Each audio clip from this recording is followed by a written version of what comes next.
So, this person sent me their palms. I know nothing about them other than what they've emailed me. I've never met this person. And as usual, I'm going to find out everything I can from this person's palms only. And at the end of this video, we're going to see what we can discover. Now, there is also something else I want to mention. Something really interesting here. I have this person's mother's palms, and I also have this person's daughter's palm. So I have 3 generations of palms. So in this video, as well as doing this palm reading, I'm going to reveal the similarities and differences between 3 generations. So as usual, the first thing to do is to look at the basic character template of this person. This is a water hand. We know this because this person has a long palm and long fingers. And the way we determine a person with long fingers is to simply measure the length of the longest finger against the length of their palm. And if it is 7/8 of the palm's length or longer, we know we have long fingers. Now, water palms, water hands, are sensitive, creative, emotional.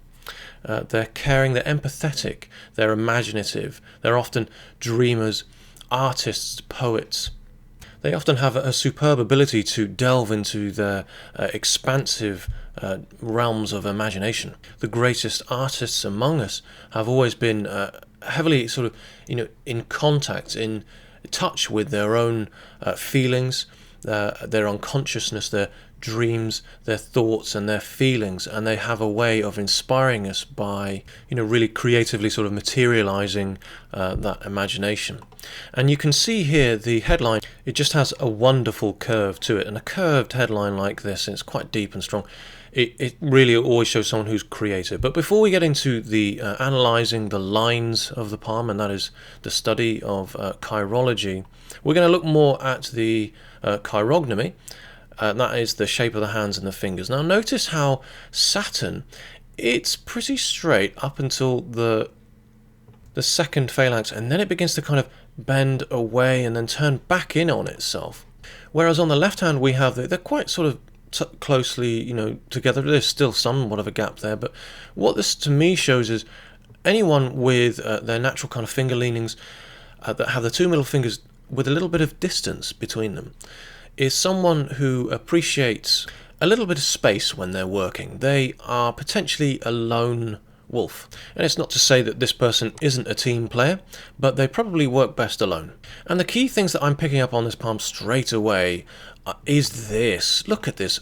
It's just a magnificent angle of proficiency or angle of time. Notice how, it's almost sort of right angle on the left palm here, and it's very strong on the right as well. And this is almost always someone who is for some sort of sense of, it's known both as a sense proficiency, angle of proficiency, or the angle of time. And it can mean different things for different people. In a water palm, in a water hand, it's more likely that this is someone who is utilizing their hands. They're good with their hands. They're also good with their, mind, their imagination and creativity. But they're utilizing the two, I would have thought. This is, for me, someone who is using their hands in their career. And then when we look at the Apollo, the tip of the Apollo finger as well, look how almost ballooned it is. And this for me shows someone who is putting themselves out there with their talents. They are working creatively to bring something into fruition physically. And this is also shown by this evidence, by this, along with this wonderfully curving headline. So for me, this person is an artist of some sort. And the Jupiter finger as well, look how sort of wide and strong it is, straight. The tip here is quite long as well. And for me, this, long tips of the fingers in general speak of someone who is looking for, searching for knowledge, searching for information.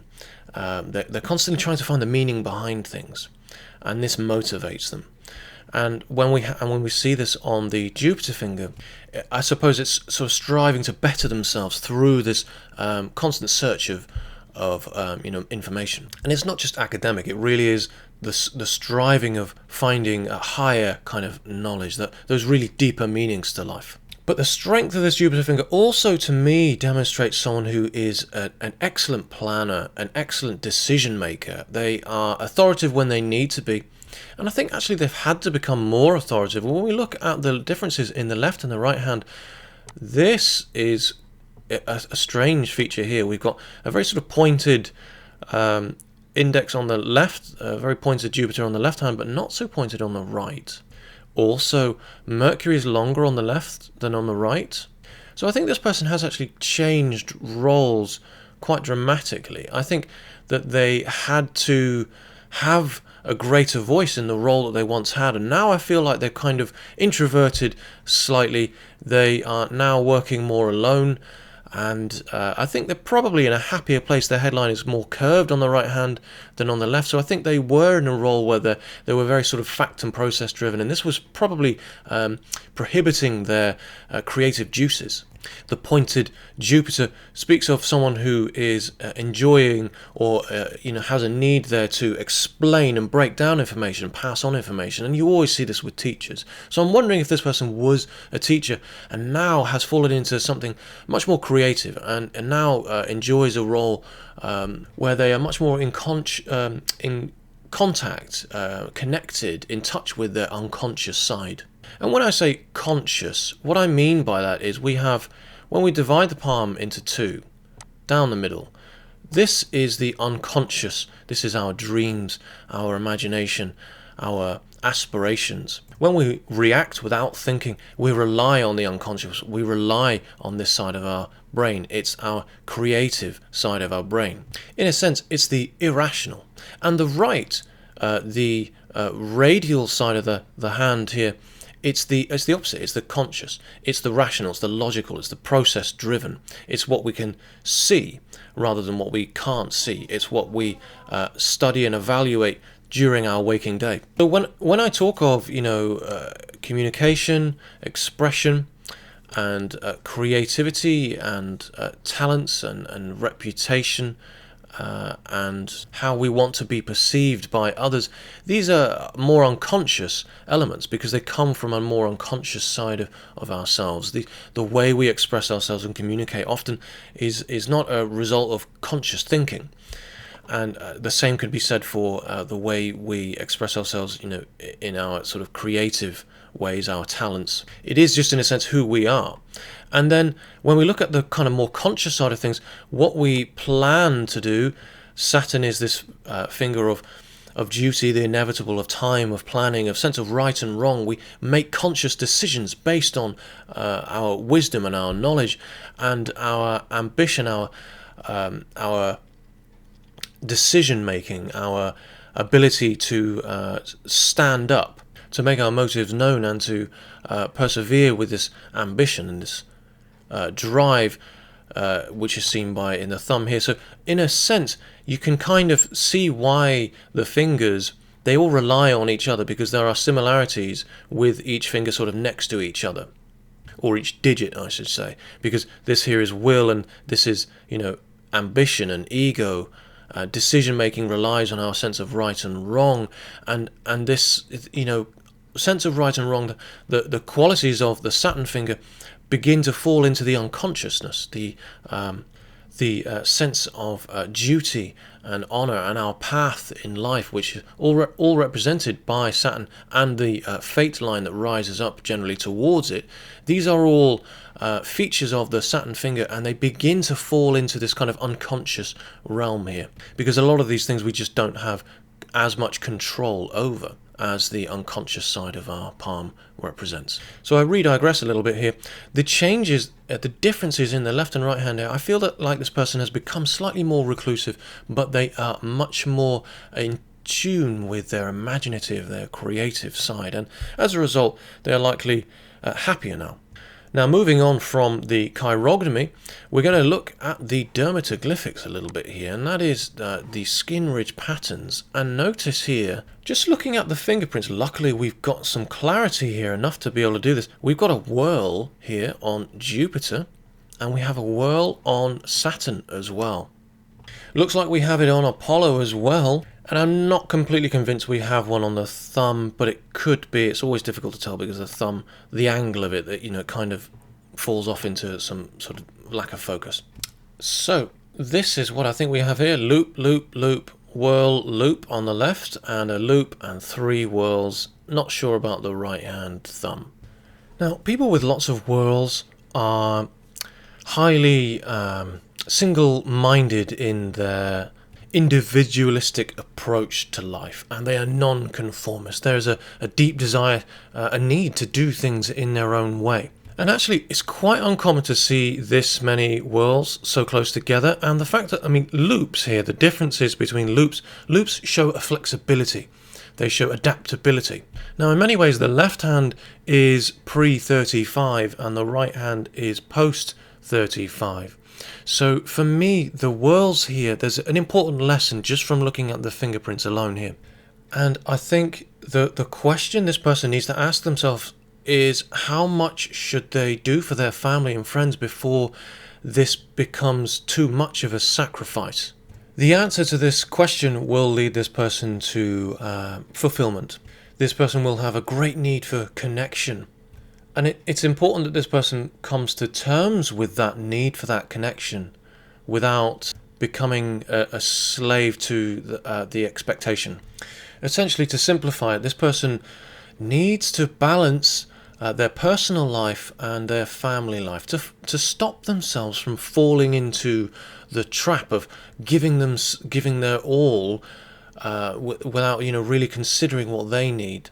And in many respects, this non-conformance, this inability to conform, to see how everybody is operating, and to continually sort of question society and the approaches that people take in sort of group mentalities, is massively beneficial for someone in their sort of creative field, this creative role I think they've landed themselves in. It's just important that they don't become too single-minded in an area that really does themselves a disservice. And I can see that this is a very family-driven person, not just because of what they've the scant sort of information they've given me in an email. They've mentioned that their daughter is their life. We can see this by the fate line, the way it rises from the lifeline. This is often someone who is very attached to their home, their family, the familiar, their children. Means a lot to this person. I believe this person has, we can see here, an island just forming underneath Mercury on both the left and right. This and this are known as family rings, and islands on these rings will represent children. Now, the clear differences in the left and the right hands here is that we can see on the left hand the lifeline, although there are some changes here as the fate line grows out from it. It pulls away and then wraps back around underneath Venus. But on the right hand, we see here, it appears that the lifeline is actually just quite short and stops. This isn't really what happens here, and when we do have a short lifeline, actually the thing to do here is the fate line picks up where the lifeline takes off. So in actual fact, it's better to read the fate line after this point. Now, given here we have on the left hand the fate line, it kind of stops, and there's two separate careers here from 35 to 53, and the career line here begins to sort of trail up towards Jupiter. We have here a career that's sort of in front of a very sort of commanding, authoritative role, potentially a teacher, as I may have mentioned. And then on the right hand, we see a completely different thing altogether. We see this secondary fate line is stronger on the right than on the left, which shows, this career that's kind of stemming more from Luna, this place of imagination, creativity, thoughts, dreams. It's actually stronger. However, from here on, the career is a bit more faint. There are still two, but it's showing that things are a bit more uncertain. So I think that this transition in their life, their role, their career, their choice in their life purpose, they're actually still going through this process now, and there's still quite a lot of uncertainty.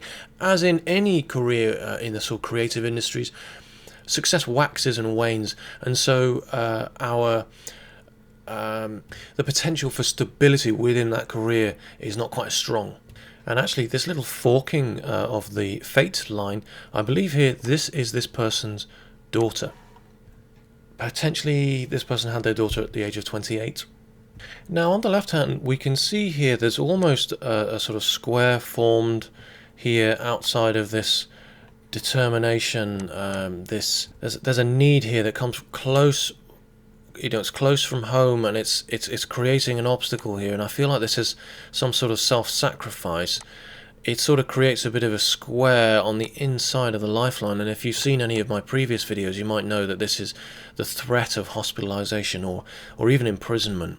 So I feel this could be fears for this the health of this person's daughter. Perhaps they feared, they put things on hold in order to be there for their daughter, because when we or perhaps their own health, they had to kind of put their own career on hold because of fears of their own health, and nothing was going to stop this from happening, it seems, because there's just so much drive here. And you see this little line here, it kind of cuts the fate line, or at least it indicates at becoming an obstacle for their career before, probably around the age of about 34, and it sort of seems like their career was put on hold at that age. So if you're liking this video so far, please feel free to subscribe to my channel. Now I'm going to look at this person's mother and their daughter. So we're going to look at the 3 generations of people's palms here and try to look at the similarities and the differences. So here I have actually 3 generations. We have the granddaughter here. We have the mother, which is this reading I've been doing here in this video, and the grandmother. Now I've written 53 here because this is actually my 53rd palm reading. This is a 10-year-old girl. I've already read this girl's palm. And this is my 32nd random palm reading, so check out the grandmother's palm reading here. And as I say, this is this is the 54th palm reading, my most recent one, and this is the mother. So we have 3 generations of palms here, and it's interesting to see here the changes in the hereditary changes, and I just find this a fascinating case study. So what are the hereditary aspects of a person's palm? The lifeline is what we first inherit, and we begin to develop this at only, I believe it's about 8 to 12 weeks in the womb, and we inherit this directly from our parents. It's a combination of both of our parents' lifelines, and it's the first one to develop on the palms in the womb.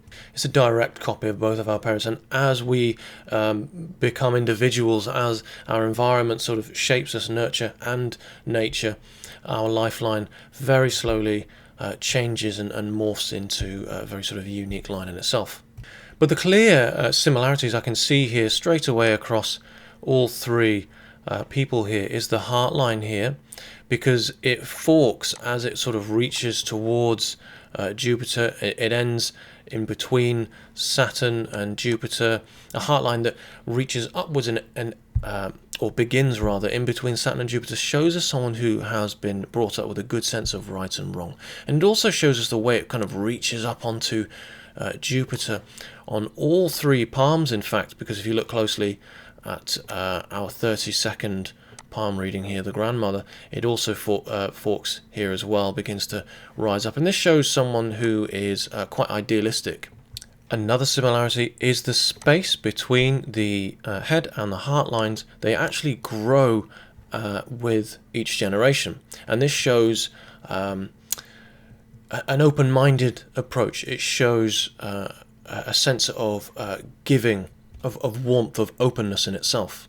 And actually the fingers over the generations begin to naturally splay out more, and this shows a seeking of searching, exploration in ideas and thoughts, and a drive, a feeling here of wanting to get out there and to see more, to experience more.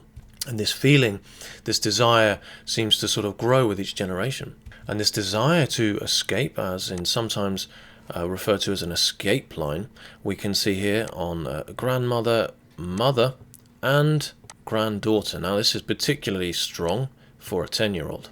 The arc of the headline here it's fairly straight, but it does slope quite nicely.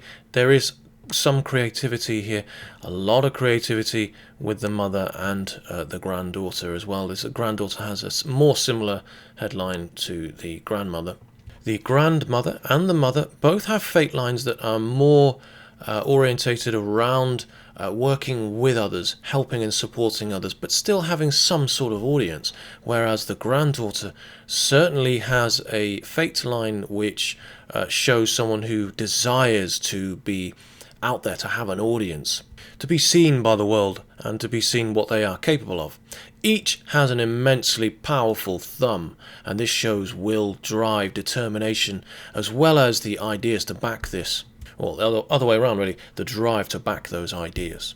The arch of how the fingers are set on the palm, how they rise out from the palm, are pretty much the same on every person, with Jupiter being fairly high set on every person, and there seems to be a feeling of growing confidence with each generation, as the Jupiter finger is, I wouldn't say it's short on the grandmother, it's good length on the mother, and it's a very good length. We've got here confidence, and both the mother and the granddaughter have these kind of desires to materialize their creative efforts into something physical.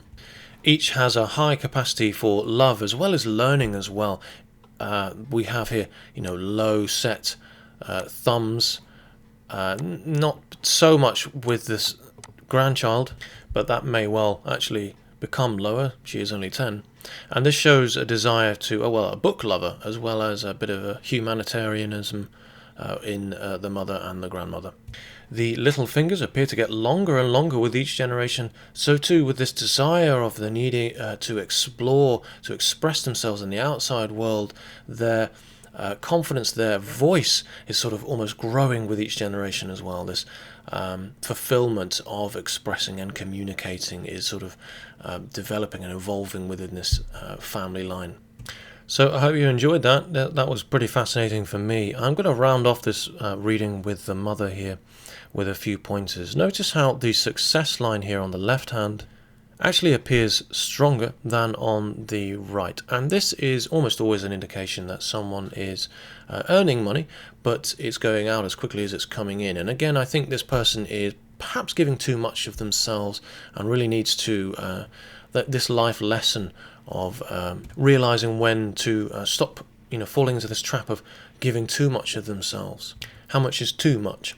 And I'm not talking about just money here, I'm talking about freedom as well. The success or Sun or Apollo line, it doesn't just represent money, as a lot of people believe. It's about peace and stability and happiness and what makes them happy. And for this person, I do believe it's their creative efforts that they pour into their work. It's this job satisfaction they get from creatively sort of materializing things into physical form. And actually the career here seems to be set to be incredibly strong in later life here, and this is actually a little bit of a way off here, I feel, for this person. So for the fact that it's so strong on the right and the left hand later on in life, for me, it feels like I feel like this person already knows this, already feels that they are going to have the time to do this then, and that they will become highly successful and happy, and probably have quite a long and fruitful working life. So thanks for watching. If you've enjoyed this palm reading, please consider giving it a like and a share, and please subscribe, and let me know your thoughts on this reading. We've covered quite a bit of ground here, and had a little bit of an interesting case study at the same time. So thanks for watching, and I'll see you on the next one.